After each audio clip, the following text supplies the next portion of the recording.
Sonic Racing Crossroads has been out for 2 weeks by now, and all I have to say is, they did it! Those motherfuckers actually did it!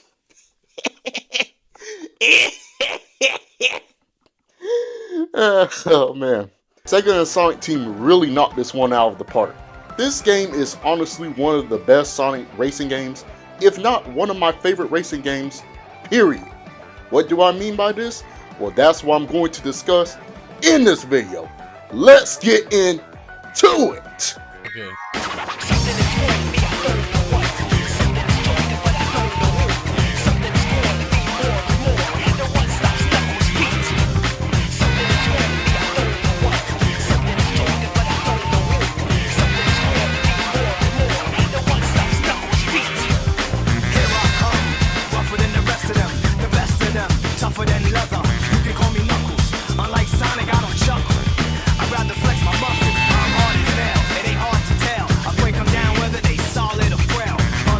After the Riders series was no longer prioritized after the embarrassing failure that was Sonic Free Riders, Sega thought of a different approach. Why not put Sonic in a car and have him race against his Sega buddies? That was when the Sega All-Stars Racing series was born. Sega partnered up with Sumo Digital, who has a track record for racing games, to develop Sega and Sonic All-Stars Racing, Transformed, and Team Sonic Racing. While the first game felt like a celebration of not just Sonic's history, but all of the other Sega franchises as well, the core gameplay was pretty much no different than your usual Mario Kart style game. You have your 3-lap races, you have your items to give you a better advantage during races, etc. Except the All-Star feature is your Power Star-esque item, but more cooler, each featuring a power ability tailored to each character. All-Stars Racing Transform definitely felt like an upgrade, as the new transform mechanic flips the races on its head, changing the vehicle to a boat or plane depending on where you are at on the track. It was a huge game changer at the time for a kart racer. However, when Team Sonic Racing came along, it was a bit disappointing to say the least. Now, the game itself wasn't necessarily bad or anything. However, the game felt like a complete downgrade compared to its predecessors by getting rid of the transform mechanics, and the difference was this was purely Sonic focused, meaning no other Sega characters were prominent, as it is called Team Sonic Racing. So what was new? Well, they had the team mechanic where there were 3 racers on a team with you on the track, and you and 2 of your other teammates have to work together to win races. Now, on paper, it sounded like a great idea. In execution, however, yeah, we all know what happened. You don't need me to explain it. The game died like a wet fart, and it was worse considering the period we were in at the time with this franchise. Times have changed, and the franchise is doing better now than it ever did.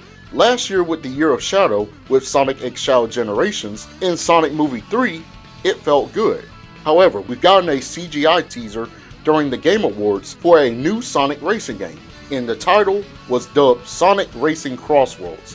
When I saw this, I just didn't care for it. It was another 17-second CGI teaser with no clarity. What'd you expect?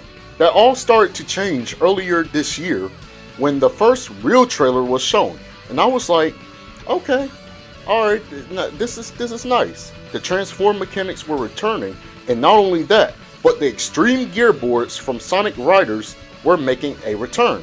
I was optimistic, however, I still needed to see more, and we've been getting more with the marketing. Compared to TSR's shitty marketing campaigns, Crossworlds marketing had something that TSR's didn't, and that was confidence, collabs, promotional material, merch, a brand new animation, a campaign similar to the Fearless Year of Shadow campaign. Crossworlds was really making it known that this game was going to be something huge and special. And now that the game has been released, oh my lord, I have so much to say. And this isn't going to be a review, but this is just me glazing and gushing over this game because I have a lot to say here. But first, let's start off with the Grand Prix. The Grand Prix features 8 cups: the Donpa, Wisp, Boom Boo, Pumpkin, Coral, Crystal, Egg, and Secret Grand Prix. The Donpa Cup features 2 original environments such as East Stadium and Rainbow Garden. Original environments such as East Stadium being this Mario Kart Stadium-esque environment.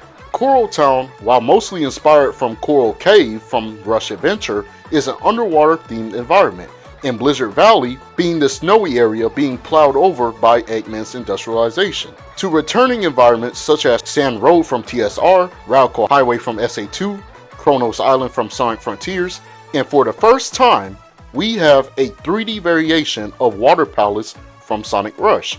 The Grand Prix races works like this. You have your standard 3-track races, but the brand new mechanic is the rival mechanic, where you have to race against your rival racer being one of the characters. The goal is to beat your rival racer in the rank board. If you fail to beat them in the 3 tracks combined, you lose. However, if you manage to beat them, you get this cool victory animation.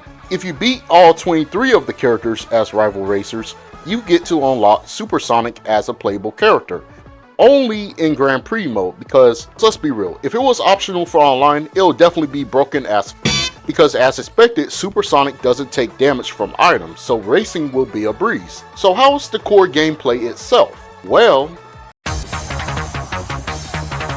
when I say that Crossworlds is a Sonic racing game, I meant that literally, since Sumo Digital wasn't the developers for this title, and it was all purely Sonic team, except this game was also developed by the Sega Arcade Racing team who made the initial D Racing titles. What I love about Crossworlds is that it tries to be different from the Mario Kart clones we were getting from the original Racing trilogy, into something more of your standard arcade Sega racing game, but with Sonic, and I love it. Not only that, while the original trilogy felt like a celebration of Sonic's history along with the other Sega franchises, Crossworlds feels like a celebration of Sonic's entire racing history. And not only that, we actually managed to have the Sega characters so far being Joker from Persona and Ichiban from Yakuza. With its core gameplay, Crossworlds is a culmination of all of the best ideas from that original trilogy and makes something even more better in a complete package. If you want the transform mechanics to return, you have it there. It's more of a regular feature depending on which track you're on the water or air. When you're on the water, there's no drift, but instead when you hold the drift, depending on your meter, you gain height by jumping. In the air, you can actually drift by going up, down, left, and right. The new feature is the Crossworld gimmick, and whenever you go into this ring portal, the second lap switches up the racing experience by taking you to an entirely different environment, sometimes exclusively being a Crossroads stage, or sometimes a traditional stage just being part of the second lap. I was afraid that this would get old really quickly. However, it turns out I was wrong. I love how the Crossworld mechanic constantly keeps you on your toes with the anticipation whenever you go through that travel ring. Also, the return of the extreme gearboards from Sonic Riders is also prominent in this game. When I saw the reveal for it, I was asking the million-dollar question. Does it play like Riders? Well, sorry to say, it doesn't play that different from the regular vehicles. However, that isn't necessarily a bad thing since the drifting feels way more looser, making it a bit more satisfying than the regular vehicles. The original Riders had that high skill ceiling, whereas in Crossworlds it's much more accessible. The vehicle customization from TSR makes a return, but 10 times better, where this time you can customize different vehicle parts, stats, and color schemes. Not only that, the huge game changer when it comes to how you play is the gadget system. When you progress through completing races, more slots and gadgets you unlock. I love this feature because it challenges you to be more experimental to have that advantage in your races, as most of these do tend to take up space. For example, the Drift Charge kit takes up 3 spaces, while the Collision Boost takes up 2. As stated, there is more than one specific slot, so you can mix and match whichever gadgets you want per slot. The online mode. What can I say? They learned from TSR. I can actually be in matchmaking lobbies and play online with my friends. So yes, while TSR did have a story mode for the game, surprisingly enough, Crossworlds do not. However, is that necessarily a bad thing?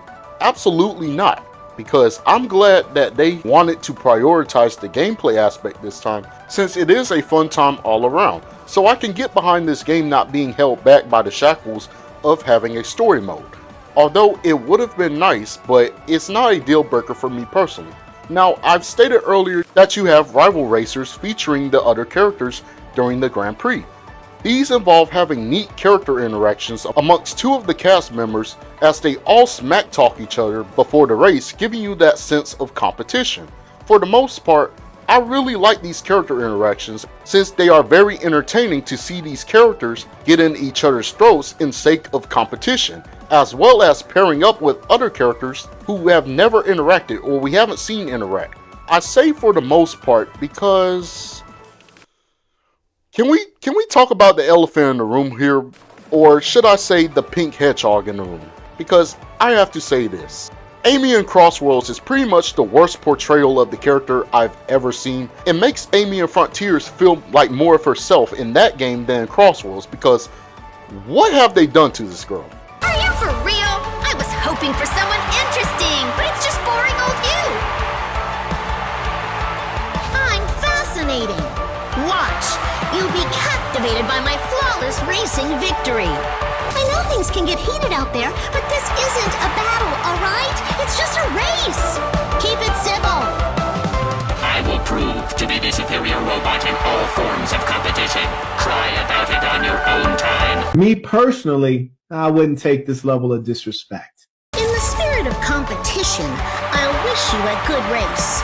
Just keep the trash talk to a minimum, please.